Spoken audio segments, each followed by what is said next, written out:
बहुत दुखद है। अभी तक लोग निर्भया कांड की चर्चा करते थे। हमारे माननीय सांसद श्री अवधेश प्रसाद जी ने जैसा बताया, ये उससे भी दुर्दांत घटना है। और ये घटना जो पूरे अयोध्या पर एक काला धब्बा है। अगर वो वीडियो जिस तरह से कल उस बेटी की वीडियो मिली है, दोनों हाथ पैर बांधा हुआ, शरीर कई जगह कटे हुए, आंख निकाली गई, शब्द बोलने में लड़खड़ा जाएंगे।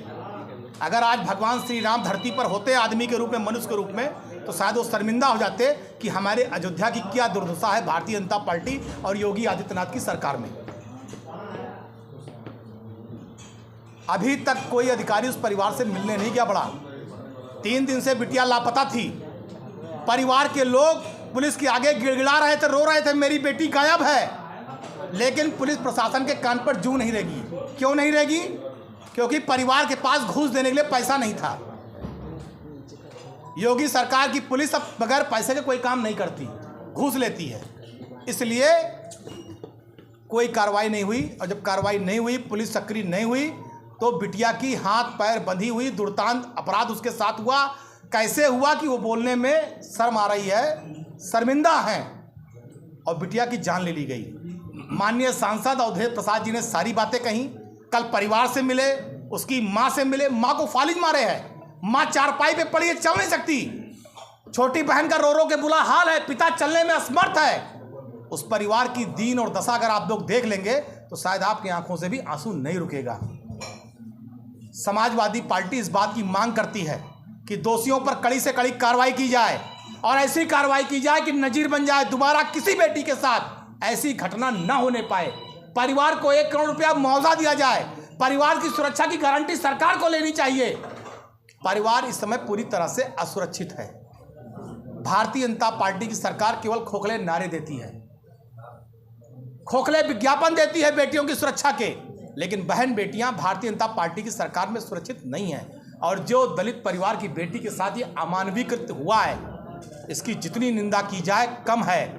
निर्भया कांड को भी इस कांड ने पीछे छोड़ दिया है।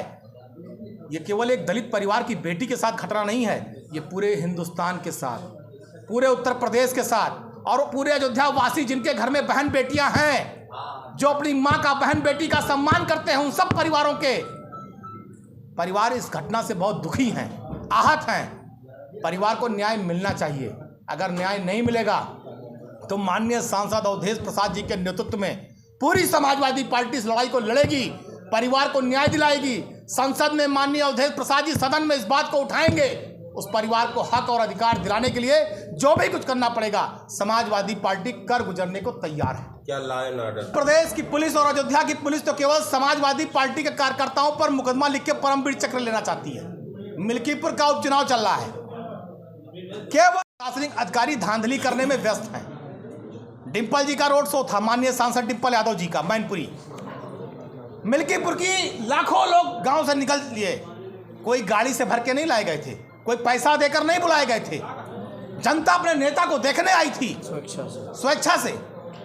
अब उस पर मुकदमा दर्ज। ये भारतीय जनता पार्टी खिसियाहट तो है, आप मुकदमा दर्ज कर रहे हैं रोड शो पर।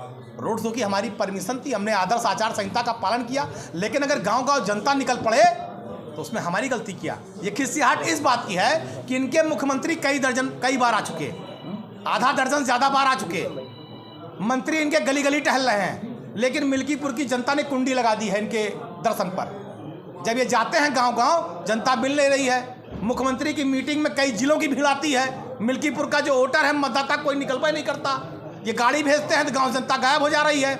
इसी खिसियाहट में ये केवल समाजवादी पार्टी के नेताओं, कार्यकर्ताओं, पदाधिकारियों को धमका रहे हैं, मुकदमा लिखवा रहे हैं। लेकिन पार्टी नेता कार्यकर्ता आदर्श आचार संहिता का पालन करेंगे, और जो ये सत्ता के अधिकारी भाजपा के कार्यकर्ता बन गए, इनसे डरेंगे भी नहीं। पूरा वोट पड़ेगा, एक एक मिल्कीपुर का क्रांतिकारी देवतुल्य क्षेत्रवासी वोट डालेगा, साइकिल का बटन दबाएगा, समाजवादी पार्टी जीतेगी। जितने विभाग हैं, चाहे वो शिक्षा विभाग हो, चाहे ऊर्जा विभाग हो, चाहे सिंचाई विभाग हो, चाहे पुलिस विभाग हो, चाहे स्वास्थ्य विभाग, सारे कर्मचारी केवल भाजपा के प्रत्याशी को पहचानवाने में लगे हैं। क्योंकि वो गुजरात होते हुए वाया रुदौली पहुंचा है, कोई चिन्ह नहीं करता उसको, तो उसको पहचानवाने में परेशान है। और जनता पहचानती किसको? जनता पहचानती है श्री अवधेश प्रसाद को, अजीत प्रसाद को। जनता उनके साथ है, तो इसीलिए वे उत्पीड़न कर रहे हैं, लेकिन उत्पीड़न से डरेंगे नहीं।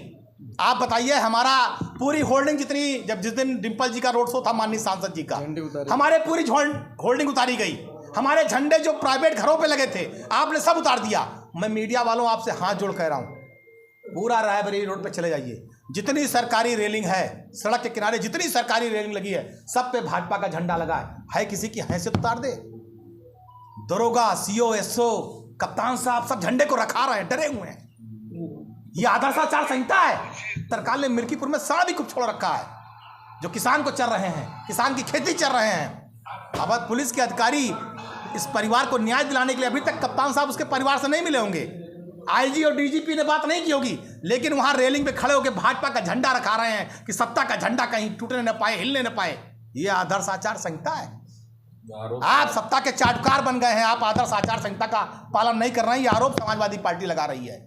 आदर्श आचार संहिता अगर भाजपा के लिए तो हमारे लिए भी है। सबका पालन करना चाहिए। आपने संविधान की जो शपथ ली है, आपको उसका पालन करना चाहिए। आपको सत्ता के एजेंट बन के झंडा नहीं रखाना चाहिए। पर्चियां नहीं मिल रही हैं, और जानकारी तो यहाँ तक है, मरे हुए लोग जो बाहर हैं, जो लोग नहीं आ पा रहे हैं, उनका वोट डालने की तैयारी, और चुनाव में धांधली करना चाहते हैं, गड़बड़ी करना चाहते हैं। इनके मंत्री दबाव डाल रहे हैं, पैसा बांट रहे हैं, लेकिन मिल्कीपुर की देवतुल्य जनता ना इनके पैसे में आएगी, ना इनके धांधली में आएगी, ना इनके डर में आएगी। वो साइकिल का बटन दबाएगी। और हम चाहते हैं